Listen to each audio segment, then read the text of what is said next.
Everyone has a good story to tell, and you know it is a good story when the person leans in and says, "See, what had happened was," and then tells the story.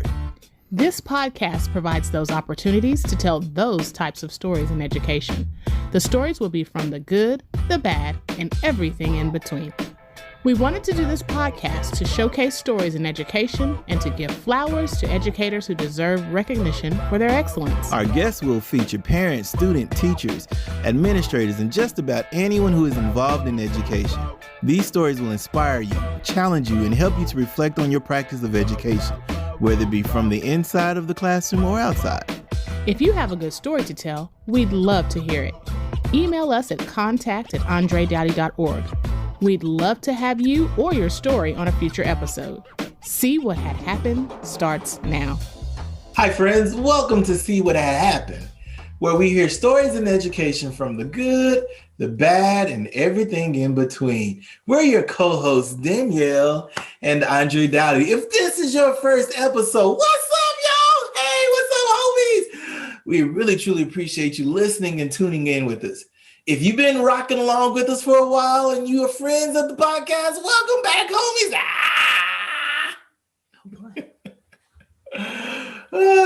Today, we have a special guest joining in on the fun, and that special guest is right here to my right, the Queen, Danielle Daughty.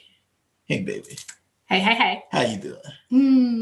I'm doing. Yeah, we're doing. We're hanging in there, and we've got some stories to share. And if you've never ever watched an episode or listened to an episode, we're just sharing educational stories from the good, the bad, and everything in between. So let's start this thing off. Set up your story for us. Is this from a student's perspective, teacher's perspective, or a parent's perspective?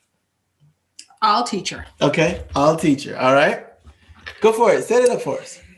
See what had happened. I had a very special friend in my class who was a behavior problem of sorts. You know, we get them. So this, what shall I call this behavior child? Oh, and also just to protect the students, we'll use different names, initials, anything. Just, kind of keep that student private. Okay. I'll call him Bruh. Okay. What year did you teach Bruh? What year for you as a teacher? I believe it was year 3. Okay. Maybe year 4. Okay. Yes, I think so. All right. So I had some experience under my belt, and I felt like I knew how to deal with the problem children. Well, this particular student, Bruh, had been tap dancing on my nerves. Oh, the visual. He's your nerve, and he's like all year long. All year long. So, constant contact with the parent. I don't know. There was something going on, but he was definitely a behavior problem. Okay. So I don't even know what he did, but we had to have a conversation, an in-person conversation with his parent, because he had been showing out all year. So I was in a meeting with my principal, the school counselor, the parent, and during the meeting, he had to stay outside of the door so we could get the real story about what happened. Yeah. So before this meeting happened, I used to give weekly spelling tests. Okay. And so when they were finished with their spelling test, because they had to do sentence dictation at the bottom of the test, and once they were finished with the dictation, they didn't have to wait on me. I told them they could turn their paper over on the back and they could draw. Yeah. So when it was time to grade the spelling test, I always put the spelling test in number order so it'd be quicker for me to grade it. Right. So that's a teacher trick, right? Yes. Yeah. So I put the test in order and I'm grading the test. And then once I grade the test, I turn it and I flip the page down so I could keep them in order. And on the back, where they could draw, where they were supposed to be drawing, he decided to, in wonderful penmanship, if I had to accentuate the positive, he decided he wanted to write Mrs. Daughty is a bitch.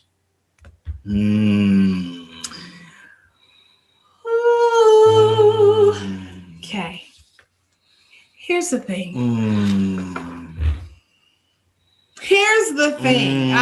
That it's a sucker punch because I know it's not true. Right. And for you to be a little 7-8-year-old kid and for you to write that about someone, I and spell it right, I bet you. Yes. Oh, yeah. And so after I came out of my feelings, because I was like, you know what? What? I'm trying to help you all year. Right. I'm trying to get you out of trouble when you should have really been in trouble for things. And this is how you feel about me. Right. And then I was like, did you really not think that I was going to see that? Right. So, whatever else bro had done, after that point, we had to have a conference with his parents. Yeah, we got to have a conversation. Well, it wasn't even about that. It was for something else he did. I don't even remember what it was. But as I was getting all of my documentation together, I said, oh, let me go ahead and pull that up. So. Oh, man. You getting the receipts. Absolutely. Oh, poor bruh. Because what you not going to do. Right. Is disrespect the queen. Exactly. And then what you not going to do is call somebody a bitch. Little second grader. Man. Let me tell you. I'm trying. I know.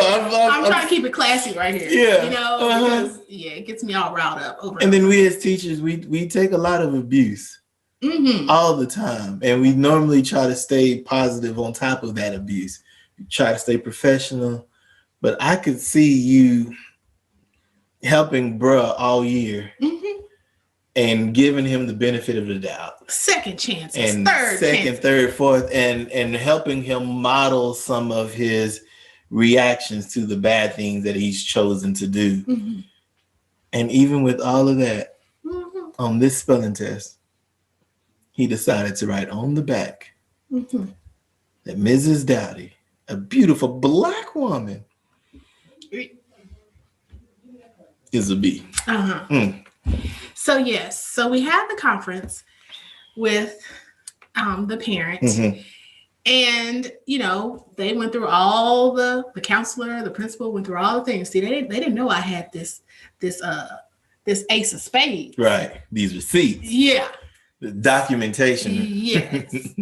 So as you think this conference is ending, and I just nicely said, and here's another thing, I really don't appreciate the language that is coming from your child. And this is what he expressed on our last spelling test. Now, I'll give him credit because he spelled everything correctly. But this is unacceptable. And I just slid it on over. And little man was not in the he was in the hall. He was right outside the door. Okay. Not necessarily in the hall, but he was right outside the door.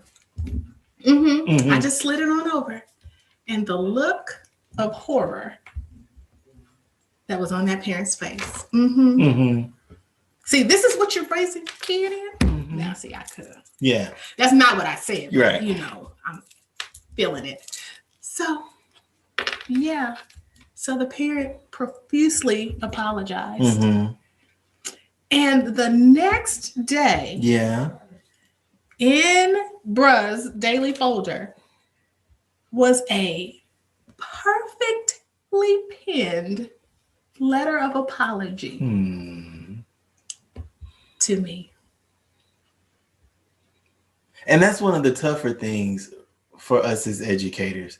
Because, like, I'm thinking in that moment, first, the historical context of Black women always having attitudes and Black women always lesser than and Black women being bees and all of that. And then that carries over to the classroom in that moment.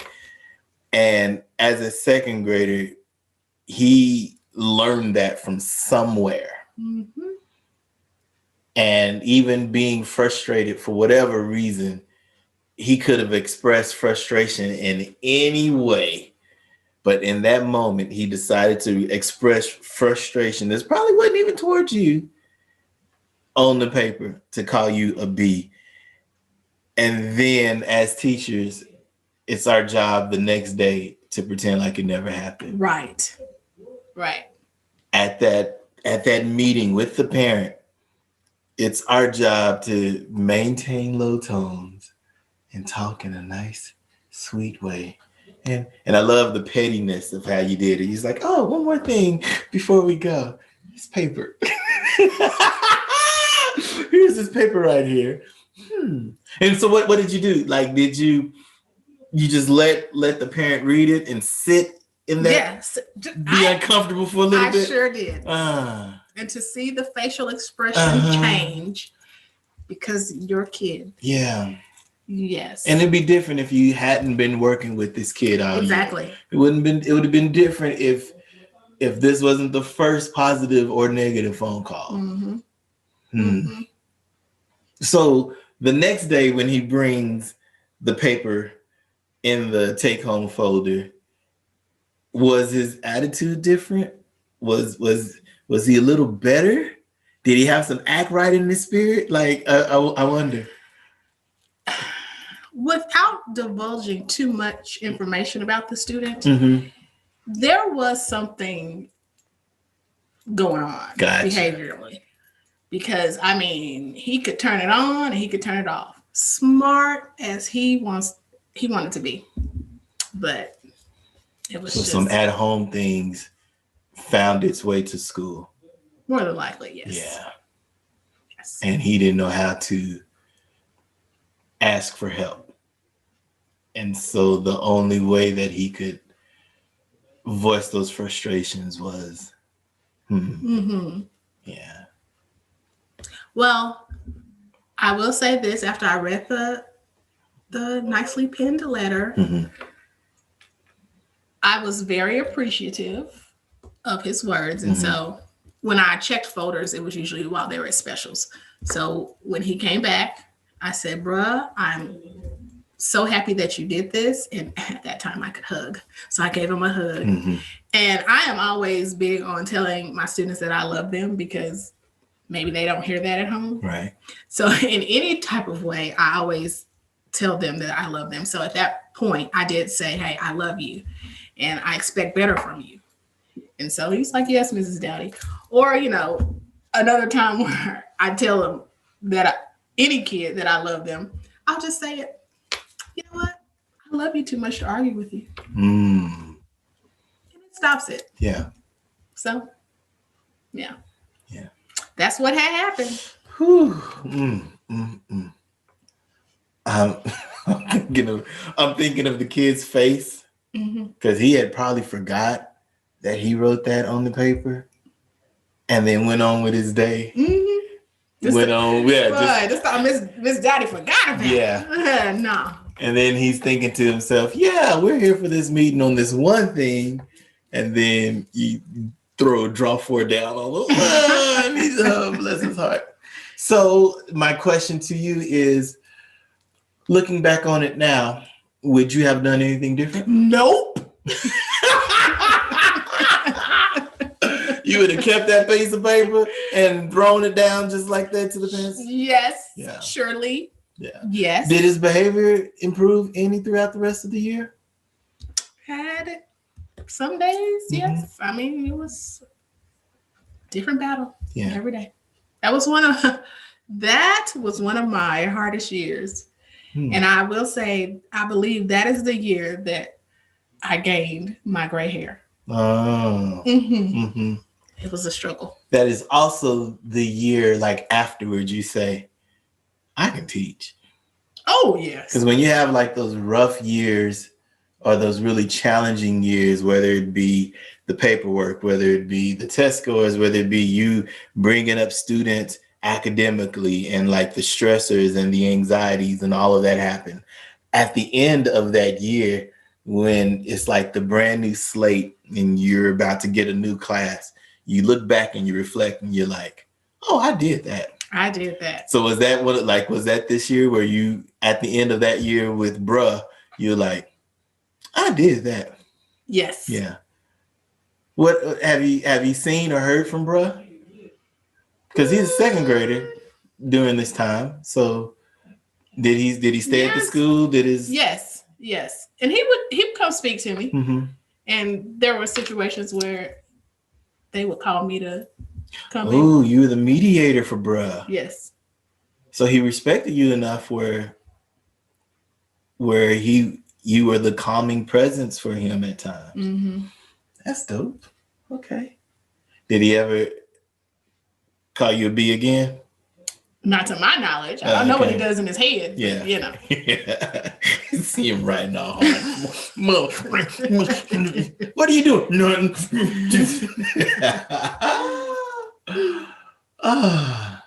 That is some story. I forgot all about that. I love that story. That story was phenomenal. If by chance you have a story that you like to share with us and you like to be a guest, please email us at contact@andredoughty.org. Or perhaps you don't want your voice heard, but you still want your story told. Please email us and then we'll just share your story and we'll just have a discussion about it. We would love all the details and love to see it. And this can be from a teacher's perspective. And perhaps you're not a teacher, you're a parent. This can be from a parent's perspective. Or perhaps you're just a former student or a current student and you want to share your story. We want to give you that platform to share your story. So please contact@andredoughty.org. Some of the best educators in the world are people you've never heard of. They may not be on TV or get the National Teacher of the Year awards, but we want to give those teachers their flowers today. We know the sacrifice and the heavy lifting these educators go through daily. With that said, we present Sprout Outs. Sprout Outs is sponsored by Pinky and Paws Petals. Owner and founder Jamaica Lewis has always loved flowers as a kid, and after her mom passed, she wanted to design the same flower arrangements she saw at her mom's funeral. She went to design school and learned how to craft and design floral arrangements. From there, the design started at home, and after great feedback, her business has flourished worldwide. Weddings, funerals, special occasions, and more. Pinky and Paws Petals ships artificial designs and delivers local ones in the Denver, Colorado area for now until after COVID. Now it's time for Sprout Out. Some of the best educators in the world are people you've never heard of, and we want to sprout them out. And we don't call them shout outs, we call them sprout outs. Well, who would you like to sprout out this episode? I would love to sprout out Ms. Kimberly Ashcraft. Okay. Miss Ashcraft is the one who took me under her wing as a student teacher, and she showed me all the ropes. And the district that I work in is a predominantly white school district. So when I got my assignment to student teach, I had no clue that when I walked to her door, and she had no clue either, that both of us were brown-skinned women. So that was the first connection. Secondly, she is my soror. Is she? Yes, she is. I couldn't tell at all. I had no idea. And third, she is just a phenomenal teacher. Very patient. explains everything. Most of the things that I'm going to say 98% of the things that I do in my classroom, I got it from her. I model her. She has helped me grow tremendously as a teacher. Yeah. So I sprout you out, Miss Kimberly Ashcraft. Yeah. And I remember during those student teacher days that you would come home and it would be like a new student in the class. What did you learn today? And Danielle's eyes would just glow and just bright-eyed, bushy-tail. Let me tell you what Miss Ashcraft did. And she, and instead of going it this way, she approached it this way. And then she started talking with her hands. And, you know, when Black women talk with their hands, they are really into it. And that is so phenomenal. I love it because you got to actually see what you could become. Yes. Not to say that you couldn't become from someone else, but that representation matters. When you can see somebody who looks like you, thinks like you, has some of the same patterns as you, and then in the same sorority too. That doesn't happen. I mean, what can I say? Yeah. What sorority is that? Just for the people. I'm just curious. If you must know. Yeah. The Alpha Kappa Alpha Sorority Incorporated, founded on the campus of Howard University, January 15, 1908. You better ask somebody. Oh, okay. I ask you.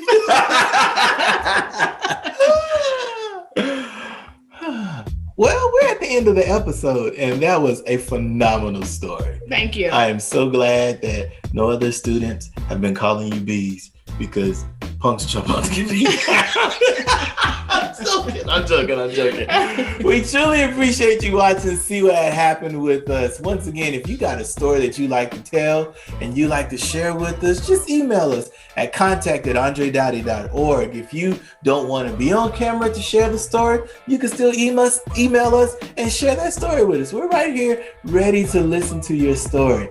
It can be from a student's perspective, teacher, parent, administrator, volunteer, whatever. We would love to hear your story and hear your take on it. Well, that's the end of this story and the end of this episode. So please stay tuned to the next episode of See What Had Happened. Bye. This podcast is a proud member of the Teach Better Podcast Network. Better today, better tomorrow, and the podcast to get you there. You can find out more at teachbetter.com/podcast.